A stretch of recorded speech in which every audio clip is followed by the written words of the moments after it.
ઉપસ્થિત કોંગ્રેસના વરિષ્ઠ આગેવાન, રાજ્ય સરકારના પૂર્વ કેબિનેટ મંત્રી આદરણીય જયનારાયણભાઈ, પ્રદેશ કોંગ્રેસ સમિતિના અમારા મુખ્ય પ્રવક્તા મને મનીષભાઈ, સહપ્રવક્તા મને હેમંતભાઈ અને આપ સૌ પત્રકાર મિત્રોનું હાર્દિક સ્વાગત કરીએ છીએ. આ યોજના આપણા સૌના માટે ગૌરવવંતો એક ઇતિહાસ સાથેની યોજના રહી છે. સાથે સાથે નર્મદા યોજના ગુજરાતની જીવાદોરી પણ છે અને ગુજરાતના વિકાસ માટે, પ્રગતિ માટે, ઉન્નતિ માટે નર્મદા યોજનાનો ખૂબ મોટો સિંહ ફાળો રહ્યો છે. નર્મદા યોજનાના પાયાથી શરૂ કરીએ તો એ વિચાર, એના માટેની પ્રાથમિક તમામ જાતની કામગીરી કોંગ્રેસની સરકારોનું અને તત્કાલીન તમામ સરકારોનું ખૂબ મોટું યોગદાન રહ્યું છે. પણ આપણે સૌએ જોયું કે છેલ્લા 25 વર્ષથી ગુજરાતમાં જે રીતે નર્મદા યોજનાના નામે રાજનીતિ થઈ, એનો રાજકીય જસ ખાટવા માટેની જે ઘેલછા છે, એના માટેના જે પ્રયત્નો થયા કે બધું જ અમે કર્યું છે, એવી ઘેલછામાં, એવા પ્રયત્નોમાં જેનો મૂળભૂત હેતુ હતો કે છેવાડાના ખેતર સુધી પાણી પહોંચે, એ મૂળભૂત હેતુ આજે પણ બહાર આવી રહ્યો નથી. આજે પણ અનેક પ્રશાખાના કામ બાકી છે.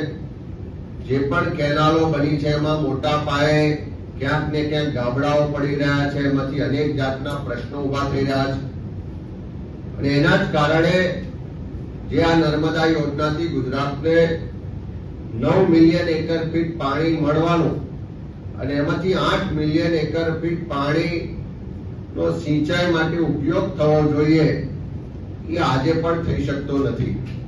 પાણીનો ક્યાંક વેડફાટ પણ થઈ રહ્યો છે, એની બીજી જગ્યાએ ઉપયોગ પણ થઈ રહ્યો છે. એના કારણે આજે સ્થિતિ એવી થઈ કે ભવિષ્યમાં કચ્છ હોય, બનાસકાંઠા હોય કે એવા છેવાડાના વિસ્તારોના ખેતરો સુધી પાણી પહોંચાડવામાં ખૂબ મોટો પ્રશ્ન થવાનો.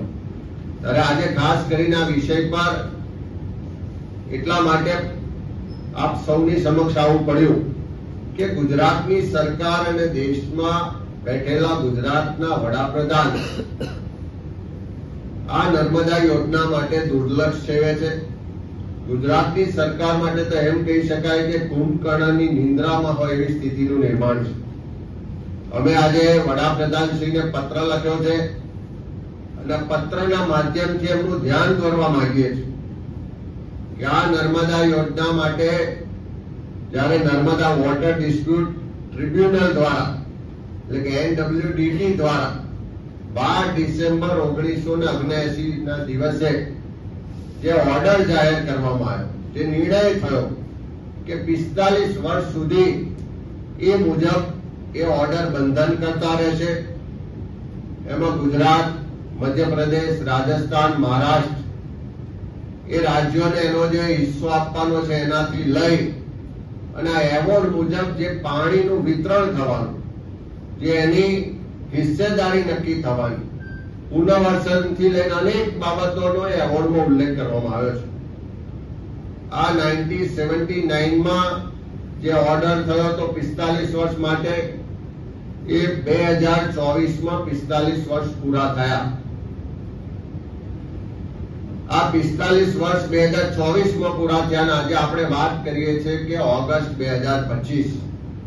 આ દિન સુધી નવો કોઈ ઓર્ડર કરવા માટેની તજવીજ ના તો રાજ્ય સરકારે કોઈ એ માટે પ્રયત્ન કર્યા, ના તો કેન્દ્ર સરકારે એના માટે કોઈ પ્રયત્ન કર્યા. ત્યારે અમે વડાપ્રધાનશ્રીને પત્ર લખીને માંગણી કરી છે કે જ્યારે ગુજરાતમાંથી વડાપ્રધાન હોય, ગુજરાતના મુખ્યમંત્રી ને એમના કાર્યકાળ દરમિયાન નર્મદા યોજના માટેના અનેક રાજકીય એજન્ડા સાથેના કાર્યક્રમોમાં પણ આગેવાની કરી હોય, ત્યારે એમની ફરજ બને છે કે ગુજરાતના હિતમાં, ગુજરાતીઓના હિતમાં તાત્કાલિક વડાપ્રધાન તરીકે જ્યારે એમને ફાઇનલ આર્બિટ્રેટર બનાવ્યા હોય, તો ફાઇનલ આર્બિટ્રેટર તરીકે એમણે નવો એવોર્ડ જાહેર કરવા માટે જે પણ કાર્યવાહી કરવાની થાય નર્મદા કંટ્રોલ ઓથોરિટીને જળ સંસાધન મંત્રાલયના માધ્યમથી જે સૂચનાઓ કે કાર્યવાહી કરવાની થાય એ તાત્કાલિક કરાવે એવી અમે પત્ર લખીને એમની પાસે માંગણી કરી છે. આ એટલા માટે જરૂરી છે કે આ નર્મદા યોજનાની શરૂઆતથી અનેક અડચણો આવી, અનેક વાદા વિરોધોનો સામનો કરવો પડ્યો, પણ આ ગુજરાતની ગૌરવવંતી ધરતી છે, એ ગુજરાતીઓનું જે ખમીર હતું અને બધા જ પક્ષાપક્ષીથી ઉપર રહી અને એક થઈને યોજના માટે લડ્યા, એના કારણે અનેક અડચણો વચ્ચે પણ યોજના આગળ વધી. કેન્દ્રમાં યુપીએ સરકાર હતી ત્યારે પણ જ્યારે ગેરંટી આપવાની વાત આપી ત્યારે તત્કાલીન વડાપ્રધાન આદરણીય મનમોહનસિંહજીએ ખુદ એમાં ગેરંટી આપીને યોજનાને આગળ વધારવામાં ખૂબ મોટું યોગદાન આપ્યું. ત્યારે આજે વડાપ્રધાન શ્રી નરેન્દ્રભાઈ મોદી ગુજરાતના છે, આપણે ગુજરાતી તરીકે એમની પાસે અપેક્ષા રાખીએ કે 45 વર્ષનો એવોર્ડનો સમયગાળો પૂર્ણ થઈ ગયો છે, નવો એવોર્ડ જાહેર કરવા માટે તાત્કાલિક તજવીજ કરે, કાર્યવાહી કરે અને બીજા 45 વર્ષ માટે જો એવોર્ડ જાહેર કરવામાં આવે તો આવનારા સમયમાં પણ કોઈ કોર્ટ કેસ ના થાય, કોઈ અડચણો ના આવે, કોઈ વાદા વિરોધની પ્રક્રિયાને કારણે હજુ પણ જે છેવાડાના ખેતર સુધી પાણી પહોંચવું જોઈએ નથી પહોંચી શક્યું.